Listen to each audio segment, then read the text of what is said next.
What's going on, people? Welcome back to AFTV. You've joined us for the preview of Arsenal versus Man City, a 4:30 p.m. kickoff here at the Emirates. Now, this video is sponsored by NordVPN, and big up NordVPN.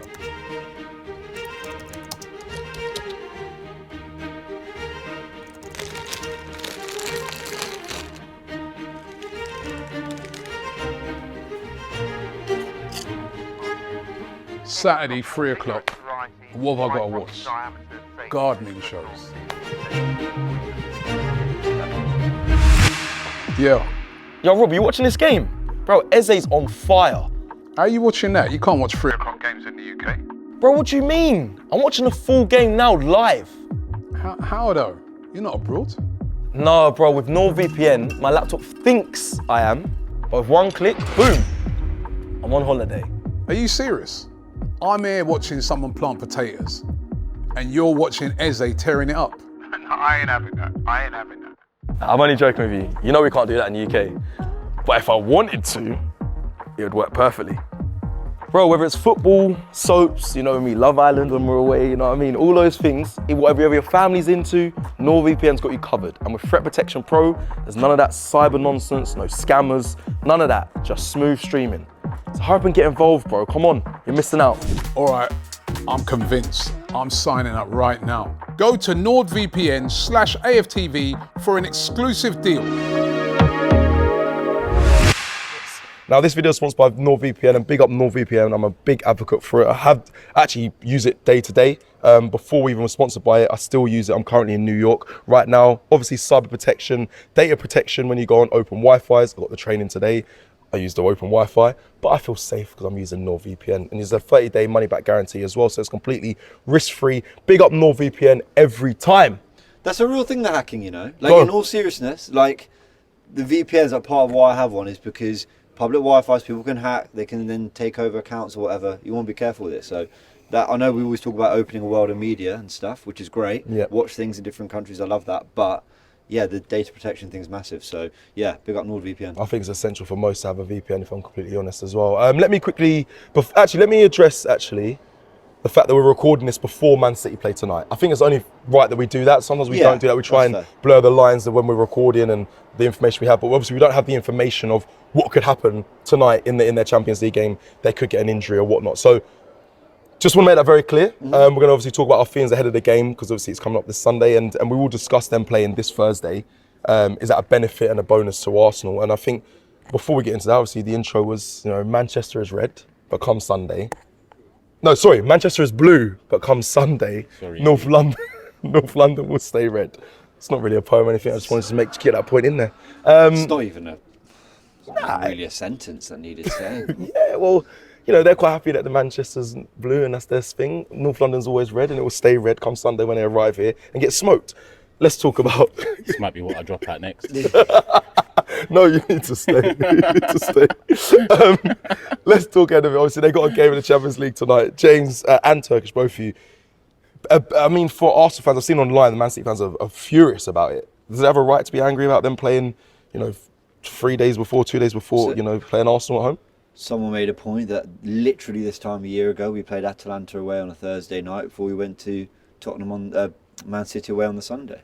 So it's just, you know, roles Swings reversed roundabouts, man. a year later. Swings roundabouts. Yeah. It happens. You know, they've had more rest after their Premier League game, which was the derby, before Thursday's game. So they're more refreshed than they would have been if they played the game on Wednesday. Yeah, look, I don't...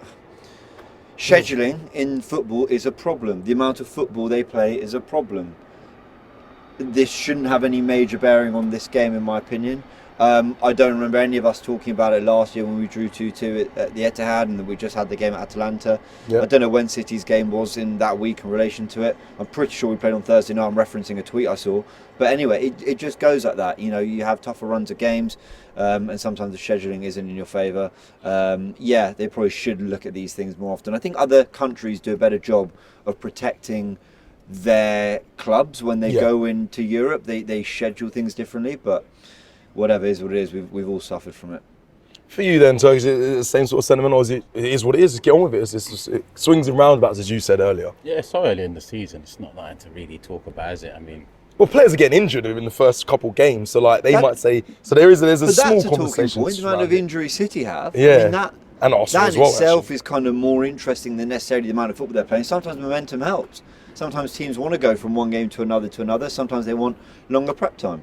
But the injuries, of which we've got a few, City, I remember their list going into the international break was unbelievable. Yeah, it was so quite that's bad. more where they're right to have real But it kind of complaints. all, it kind of does. Yeah, it kind of all adds to the whole. You know, we're playing so early, so quick after returning back from their Champions League game. Football's always been like that.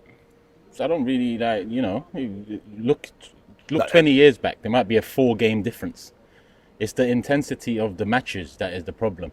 And no one wants to talk about that. It's always about the amount of games. But the reality is the amount of games hasn't changed that much in 20, 25 years when football had no protection from referees. They didn't have the science that they have now to analyze, to snap back. It's about the amount these players are running game to game, the modern day, requirement of most of these managers. This is all teams. It's not just our. It's not saying, but intensity is up to Arsenal. It's the managers that demand, the high press, demand you to run for 90. I think that's played a bigger part than an extra game or two over the last 20 years. Well, what if I flip it though to maybe not more games, but there's more work? Like the tours are further away. There's more of those. There's end of season tours. I'm glad Arsenal aren't a part of that kind of thing.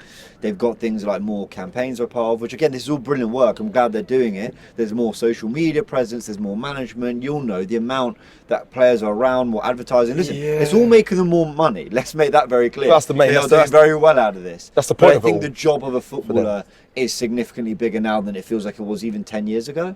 I might be wrong, but you're right, and the intensity is a big part. I saw, it might have been Emery was talking about how teams are like so tactically astute that you're getting more boring games because they're cancelling each other 100%. out. Again, I'm referencing a lot of quotes. I'm sort of paraphrasing them, but again, the information overload is part of it. So they're more intense physically. They're also more intense mentally. as well. So which I think is playing part of a it. big point to that, because I always think about back in the day, tackles used to be ferocious and they used to be elbows. That's and a good point, and that's nowadays. I think the game's soft. If I'm honest, you don't see any of that. definitely more protected So now. I agree with it's that. it's a hard one, but there is definitely the obvious stat is players are more injured.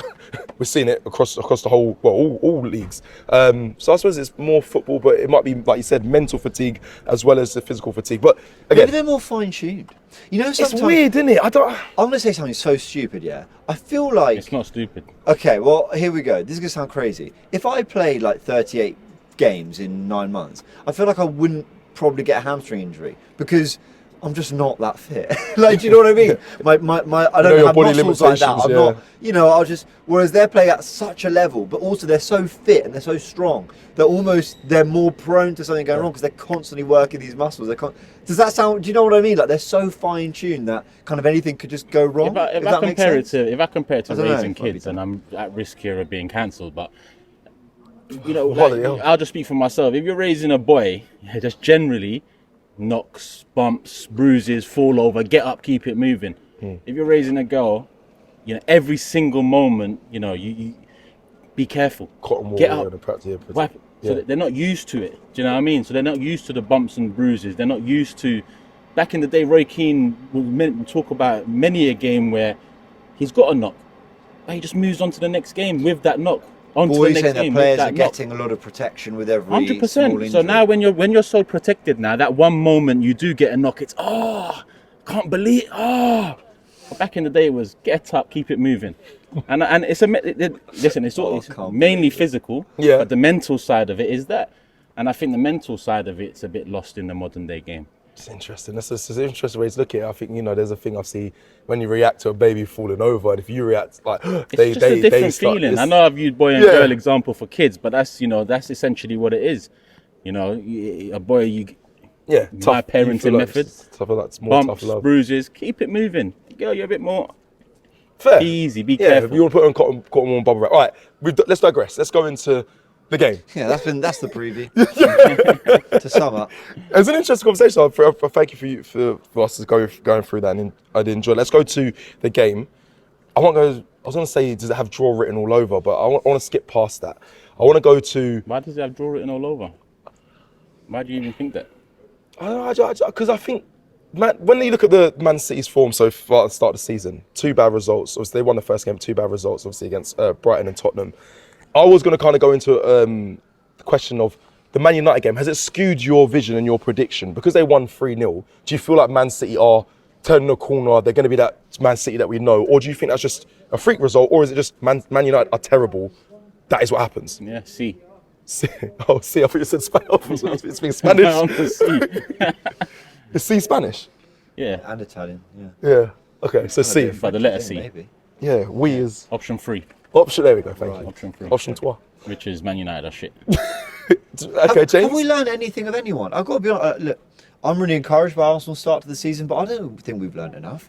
Do we break down low blocks better this season? Are we better in big games? You've learned something from Arsenal this season so far, though, surely, because I feel like the defence is still elite. That's not learning something. That's not, yeah, Well, that's there something you go. you, something So you I knew. haven't. So it's confirmed. But I the don't know if depth we've and learned- the quality of the substitutes that we have that can But we change learned games. the minute the players arrived. Yeah, sure, I hear that. Look, with Arsenal, Liverpool, and City, I don't think we've learnt much. I think there's so much up in the air. I just referenced Arsenal and whether we're better in big games. Maybe, maybe not. We don't really quite know. Are we better beating low blocks? We're scoring loads of goals. That came against Leeds and Forest, who are more kind of open defences. Then you've got Man City, who they've kind of lost to, but the 2 they won were quite emphatic. And then the 2 they lost, well, they did lead in one, and Tottenham has always been their bogey teams. Have we learnt much from them? At times they've played scintillating football, at times they haven't. Liverpool have actually looked quite tepid and then just had 5 incredible moments. But then you go, is that the stuff of champions or is that not sustainable? It's not. Oh well. My personal opinion is not sustainable. But I don't know. We will find out. When you do it 5 times, that sounds pretty sustainable. Like, it suggests that they've got the ability to keep going and going. It is, but without betting in Isak, while Wirtz is still learning the league, while Gravenberch and McAllister are still returning because they've only played a handful of games together, while Kirkes and Frimpong, their new back four's getting it together. So you go, well, if they're kind of getting by before everything's clicked, but we don't know that.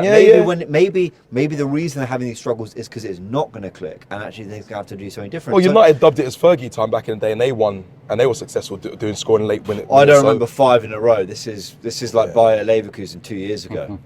But my point is that I don't think we've learnt enough. And actually, the best way to preview this game is looking at the players and what we know, as opposed to looking at the form. Because I think the form hasn't taught us enough about all 3 teams, let alone just Arsenal, Man City, for this game. Okay, well let's look. That's just me. Maybe you guys think differently. Let's look at players and obviously with the back of our Champions League result. Turkish, where are you feeling? How are you feeling ahead of the game? Because I feel, I don't know, in few, some fans would have watched the game and said Arsenal are still playing kind of boring football when in that Champions League game. For me, I was sat there and I was like, this is a really tough game that Bilbao actually put up a Athletic Club put up a good physical game, and we actually ended up breaking them down. I think Arteta got it right. Do you lean towards that, or do you lean towards this? Like James is saying, they haven't really learnt too much. We still need a bit more to win games and beat teams, say like City on Sunday. It's all on Arteta's lineup. I think if he starts that midfield 3 in Odegaard's absence, then you know what to expect. If he changes it up and goes with an Ranieri or an Eze in the 10 in Odegaard's absence, then I think it's a much more intriguing prospect, that starter game, that 90 minutes for us Arsenal fans to see, what this next step is, because it is about a next step this season. So I'm hoping he doesn't go for the 3 in midfield as he did Bilbao, as he did Liverpool. I think we're home against a City side where, our demons are in the past now in terms of struggling to beat them, getting smoked, home and away. Some seasons, we've gone over that hump already. We've just come off the back of a handsome 5-1 win against them, just about 7 months ago. Yeah. So we've got to use that and build on that rather than regress back to the method that got us into this position in the first place against the big 6 side, which is control, contain, suffocate. I think you've built that platform now, controlling, containing, suffocating. What do you do on top of it? Now with Liverpool, I kind of get it more than City because we haven't turned the corner with Liverpool at Anfield. We just haven't. Yeah. Some teams never do.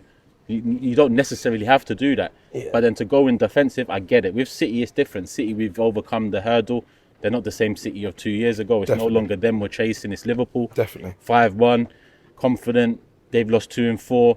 Even though we've lost 1 in the first 4, that was the Liverpool game away from home against the defending champions and a worldly free kick. So all signs lead, in my opinion, to a progressive choice in the number 10. and then a match where we as fans are excited, there's goals and we win. Did you film Forever Arsenal? You haven't filmed that this morning? Yeah, we've done it. Oh, this morning. Okay, so I'm trying to just veer away from repeating conversations. But is there needle or tool in this game? I remember before that game, the 5-1, I felt what Gabriel Magalhaes felt. Wait till we see you at home. I want to see passion. I want to see them actually break down Man City and give something back. We saw that. Are we forcing a narrative of there's still that same sort of rivalry aggression towards Man City, or is it just like Turkish expects, Arsenal just when the City come here they win? Is there any? That's a good question because I had a serious feeling before that last game when we played them here. I wanted to see what we saw. I'll be honest, going into this game, I don't have that burning kind of hatred of we need to win this because they've been winding us up. I mean, Rodri's back and he's had things to say over our style of football in the past. Haaland, weirdly, has had the least to say. He just, had a bit of a moment with Lewis Skelly after the game of the Etihad last season. Threw the ball at Gabriel Magalhaes in the back of his head as well. Yeah, that's true. I mean, Lewis Skelly responded in perfect fashion, and I think Haaland was asked about that quite recently, and he said, I mean, I think he was that bothered. Nor did I ever think he would be. The media were more bothered than Erling was ever going to be. So is that kind of all brushed aside? I mean, Lewis Skelly's probably not going to start this game. Obviously, you'll discuss that in the predicted 11. Probably Calafiori, so that kind of one-to-one thing isn't really there. The Zubamendi-Rodri kind of battle is an interesting one. How good is Rodri going to be post-ACL? I imagine still brilliant, but he's been lauding Zubamendi, said I've given you the keys to the Spanish team and all that. And then it's always that's a little bit cheeky. And then it's always Arteta, Guardiola. That's always a part of it too. Gyökeres, Haaland. There's something interesting there. There's narratives. There's definitely narratives. Haaland's an infinitely better player. Let's be real. He's a generational striker, but Gyökeres is a very good goal scorer too. And I think they're cut from similar cloths in the way they want to play that position. Right. So, and also their kind of demeanour, I find quite similar. Do you find that? This kind of like no nonsense. I'm just here to score goals kind of thing. So I think in that there's lots of little interesting rivalries and battles, but I'm not sure there's going to be this overwhelming kind of hatred. I'm just hoping there's a buzz because the Emirates has had that this season, and I think it should continue to have it because we've got a squad we're really excited about. Did you see the squad photo the other day? Yeah. I was looking going, oh my God, this is the first time in my life I've looked at a squad and gone, no weaknesses. Yeah. I thought he was going to say about bring something. Win the dog. I thought he was going to try load Turkish up there because the dog wasn't in this. There wasn't even win in the picture. Yeah. He must have been delighted. Time to get serious now. This ain't no fucking CBBC anymore. This is CBBC. top of the table stuff. I heard Win was in tears, man. Yeah, I saw. Big up Frimpong. Frimpong was holding him to the video of the dog, and I was like, Turkish will be happy. He's smiling somewhere. Yeah, they've been watching your videos, mate. Got a dog called Win. They'll bring you winning, and they went, no. Trust me. Turkish off. Any needle for this game for you? Any angle towards Man City? I think, you think there is? They beat us to a title twice. There's something there. It's about Not Big Steve in your ear. That's or is it more? Forget the fan thing. The players need to double down on the turnaround. I go back to what I just said. We've turned it around against City over the last 2 years. Keep on doubling down, tripling down every time you play them. That's what it's about now. Putting. If there is a rivalry, putting it behind us. I don't think it's behind us yet. Yeah. It was just 2-3 years ago they were beating us to titles, and they've had 1 year out of that loop, and it looks like they're going to be out of the loop again for the second year. But the year they was out of the loop, let's be honest, we was out of the loop. They finished 3 points behind us come the end of the season. A shocking campaign by exactly. So it's about, we have turned the corner with them, but let's make sure we not only turn the corner, but we run away as well, so they can't see us. I'm sure you'd have mentioned it in Forever Arsenal, so I just wanted a quick answer, because you won't be on Predicted 11. I don't know if you both will be, well, one of you definitely won't be. Mascara or Saliba? Who starts for you two? Mascara for me, but Saliba. Mascara for you? Okay, and Saliba for you? That's because Saliba ain't played, that's my only thing. If he's ready and fit, I don't mind. I don't mind who plays out of the two. Great problem. I mean, over the years we've had Timber has covered there last season, White covered there in the game against Liverpool at home, Tomiyasu's covered at right centre back, Rob Holding in the running, Mosquera, and I actually think I can say it's quite confidently after 4 games, he's the best cover we've had. He's the best at coming in and trying to recreate what Saliba gives us in that position. In my opinion, I don't think any of the four I mentioned, who are brilliant, Timber, White, I love them, Tomiyasu, but I think Mosquera is the most natural looking at coming in and being like, yeah, no worries, I'll slot in next to Gabriel. Okay, I wanted to make that brief, thank you for that. And then just quickly, James, as well, do you see an obvious way in beating this Man City side, or is it too early to say? On the way Arsenal play, is it a keep possession and attack them? Is it using the wide play? Is it going through the centre? Because Arsenal tried to go through the centre quite a bit against Bilbao and then changed up. Last year we pressed them so high up the pitch. Rice winning the ball back, Havertz cutting back to Ødegaard, early goal, 1-0 up. But you leave Zubimendi on an island. It's why I fear that he's going to play Merino to kind of double up the energy in midfield. If Ødegaard's not fit. What, with Rice and Zubimendi again? I think he might go with Rice. Yeah. If Ødegaard's fit, I think he'll play Ødegaard. But I don't think he'll go Waneri or Eze over Marino. But that's what he needs to change. Yeah, that's a good agree. conversation, because I don't think that's the right solution either. Because No, we all agree. It shouldn't be Marino. But I think he'll see the press as the key to stopping City. I mean, look how Tottenham got that goal the other day to put themselves, was it 2-0 up or 1-0 up? I can't remember. They scored the first, second goal. But, you know, they Donnarumma's not the best with the ball at his feet. Watch him have a pinging masterclass now that I've said that. But no, he's a good shot stopper. He's not, definitely not. Well, that's the other thing. Donnarumma back at the Emirates after what he did when he was here in the Champions League. I mean, that night, I know we weren't at our best against PSG, but we were worthy a goal or two. But Donnarumma just clawed everything out across both legs. He's a good shot stopper. That Man United shot from when Bromo's save was ridiculous as well. Yeah, he's class. Okay, so interesting. And I think, okay, I'm trying to figure out how Arsenal really approach this game. High press, be physical, get into them. That's the... Yeah. The midfield is interesting, but obviously, again, we'll discuss that on the Brits 11 video. Time to do some score predictions. Turkish for you. 3-1. Okay. Yeah. Is that okay? No, that's not just a throwaway one. You thought about it. It's just 3-1. Did you go? I've stayed up 3 nights in a row thinking about this prediction. So as long as you did it for Arsenal, was it 3-1 in the game as well? Okay, so it's not. Yeah, so you thought about it because you obviously got a leaderboard. I just want to make sure it's not back of last season. You're just saying score predictions to say it, James. 3 nights. I contradicted myself massively on Forever Arsenal. I said 3-2, and I'll stick with it. Even though I think Arteta's intention was to be quite solid, I think Haaland's going to have something to say in this game. I just think he's on fire. I don't think he needs very much. It depends who he goes with. Yeah, I'm going to go 3-2 to Arsenal, which I'll take. Any 3 points I'll be delighted with. Keep it moving. Boring 1-0. I'll take that too. Yeah, I'd rather that. I like our little clean sheet run. Yeah, yeah. I'd rather a 1-0 win over a 3-2, if I'm honest. I was toying with 2-0 because I think we've got quality, but I just think it feels like it's going to be a game that everyone builds to watch, and it's just going to be quite a mundane game and end up being 1-0 to Arsenal. I hope it is, and I hope all of our score predictions come true, because that means Arsenal win. But yeah, that is our score predictions. Please let us know your score predictions in the comments below. Like the video on your way out, and a big thank you again to NordVPN for sponsoring this video. Take care.